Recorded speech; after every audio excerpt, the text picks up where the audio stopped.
নমস্কাৰ বন্ধু বান্ধৱীসকল আপোনালোকৰ মাজলৈ আকৌ আজি ভিডিঅ' এটা লৈ আহিলোঁ। আজি অলপ দিনৰ আগত মানে বিহুৰ আগতেই মই কোৱাৰ্টাৰলৈ গৈছিলোঁ। মাজে সময়ে কোৱাৰ্টাৰলৈ গৈ থাকোঁ চাফ চিকুণৰ বাবে।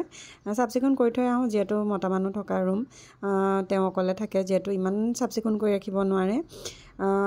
তেওঁ ডিউটি বাৰু কেতিয়াবা ঘৰৰ পৰা অহা যোৱা কৰে, প্ৰায় কোৱাৰ্টাৰতে থকা হয়, ঘৰৰ পৰাও অহা যোৱা কৰে।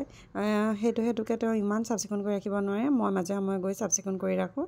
এইবোৰতো গোটেই লেতেৰা হৈ আছিলে, মই জাপিছোগৈ গৈ পিনে, তেনেকৈ জাপি কৰি ৰাখি থৈ আহোঁ। পিছত তেওঁ আকৌ গোটেই কাপোৰ কানি একদম গোটেই মেচ কৰি পেলায় আৰু উপায়ো নাই, সময়ো নাপায়, আৰু সময় পালেও নকৰে, কৰিব ইচ্ছাও নকৰে। এইবোৰ কাপোৰ কানি য'তে ত'তে ওলমাই থয়। মই গৈয়ে মানে এইবোৰ ৰুম চুম ঠিক কৰাতহে লাগোঁ আৰু মানে খোৱা বোৱা পাছত প্ৰথমতে মানে ৰুম চিজিল কৰি লওঁ। এইবোৰ জোতা চোতা গোটেই য'ত ত'ত পৰি আছে দেখিছেই নহয়, এইবোৰ চোলা কাপোৰ য'তে ত'তে। ইয়াত মানে আমি নাথাকিলে ইয়াতে শুৱে, যিহেতু ডাঙৰ ৰুমটোত অকণমান বেয়াও লাগে ন মানুহ নাথাকিলে। তো এইবোৰ গোটেই লেতেৰা, মানে মই গৈছোঁ সন্ধিয়া পাইছোঁগৈ, গোটেই আগধৰি ৰুম চাফা কৰি লৈছোঁ। কিটচেনৰ পৰা আদি কৰি চব চাফা কৰি মেলি আজৰি হৈহে মই খোৱা বোৱাৰ কামত লাগিছোঁগৈ আৰু।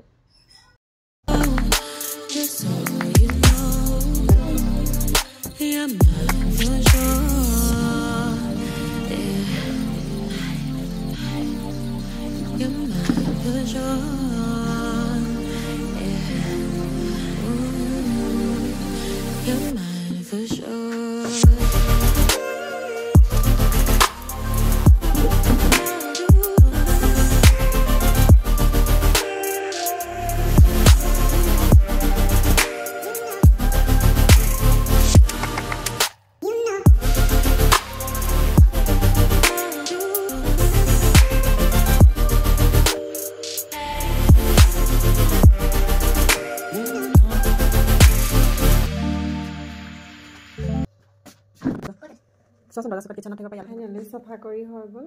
এনেকৈ চিজিল কৰি থৈছোঁ আৰু বহুত বেছিকৈও নোৱাৰোঁ, এনেকৈ অকণমান চিজিল কৰিলোঁ আৰু ৰুমটো। কাপোৰখিনি এনেকৈ জাপি থলোঁ এখনত, এনেকৈ কৰিয়ে এনেকৈ ফাইনেলি অকণমান চিজিল কৰি দিছোঁ। এতিয়া মোৰ উশাহটো আহিছে দেই।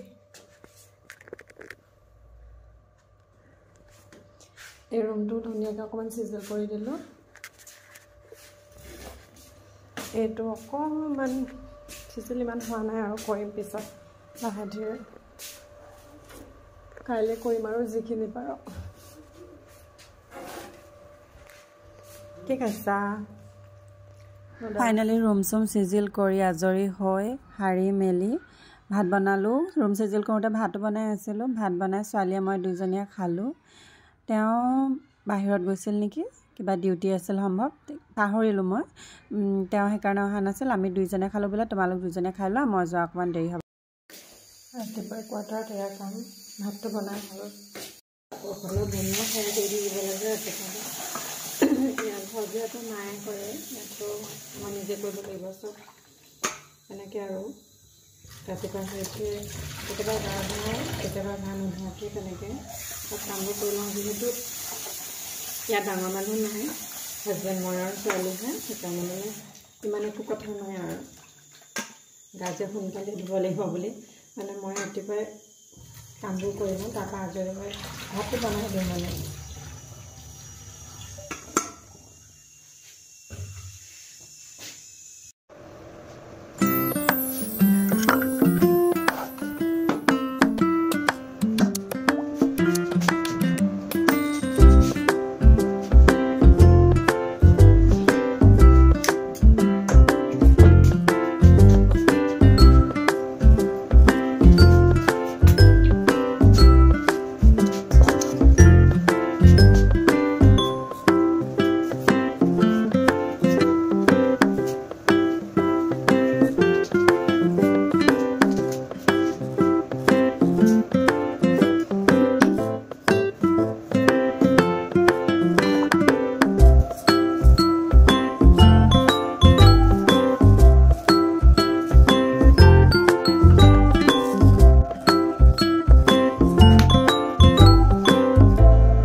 খাব দিলোঁ চাহ মানে গৰম পানী অকণ খাব দিলোঁ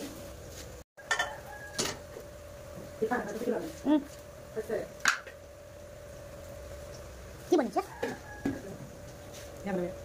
পিংক আলু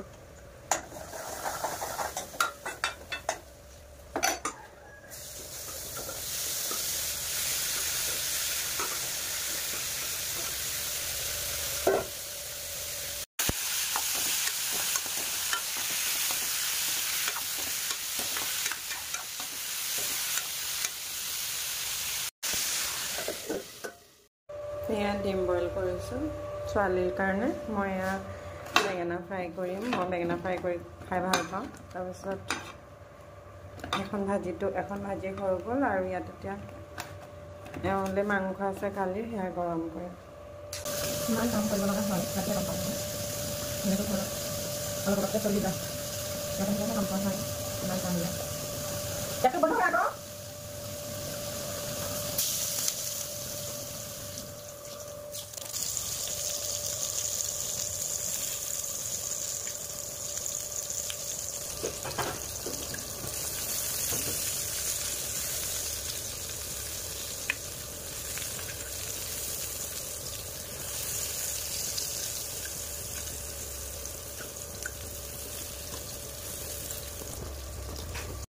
ইমান ভালকৈ বনাব নাজানো বাৰু হ'লেও নিজৰ কাৰণে আৰু মানুহজন আৰু ছোৱালীজনীৰ কাৰণে আৰু বনাই কৰি যেনে তেনে খাব পাৰোঁ আৰু খাই বৈ আজৰি হৈ আমি ঘৰলৈ আহিবলৈ ওলালোঁ বাকীবোৰ ভিডিঅ' কৰা নহ'ল মানে আমাৰ এওঁ ভিডিঅ' তোলাবলৈ বেয়া পায় মানে মোৰ হাজবেণ্ডৰ কথা কৈছোঁ তেওঁ কেমেৰা ফ্ৰেণ্ডলি নহয়েই আৰু মোকো ভিডিঅ' বনোৱাটো তেওঁ বেয়া পায় গালি পাৰি থাকে হ'লেও আৰু মই বনাওঁ আৰু মই যিহেতু ভাল পাওঁ তাৰপৰা আমি তাত থাকিলে মানে ছোৱালীৰ স্কুল ক্ষতি হয় তাইৰ স্কুল তাৰপৰা দূৰ হৈ যায় আৰু তাই তাত থাকিও বেয়া পায় বাৰু লগ নাই যিহেতু ইয়াত থাকিলে মা আছে দেউতা আছে ভণ্টি আছে মানে মাহীয়ে ককা আইতাকৰ লগত তাই থাকি ভাল পায় মোৰ চেনেলটো সকলোকে কৈছোঁ আকৌ ছাবস্ক্ৰাইব কৰিব চেনেলটো যিহেতু নতুন আগবঢ়াই নিব বুলি আশা কৰিলোঁ মোৰ ভিডিঅ'বোৰ ভাল পালে প্লিজ লাইক কৰিব কমেণ্ট কৰিব আৰু এনেকৈ ভিডিঅ' দি যাম যদি আপোনালোকে ভাল পায় আৰু এইখিনি কৰোঁতেও মোৰ কোনো ইমানখিনি মানে ভিডিঅ' বনাই পোৱা নাই তেনেকৈ এডিট কৰি পোৱা নাই নতুনকৈ কৰিছোঁ কেনেকুৱা হৈছে নাজানো বাৰু এয়া আমি যাবলৈ ওলালোঁ আৰু আকৌ কেইদিনৰ কেতিয়া আহোঁ নাজানো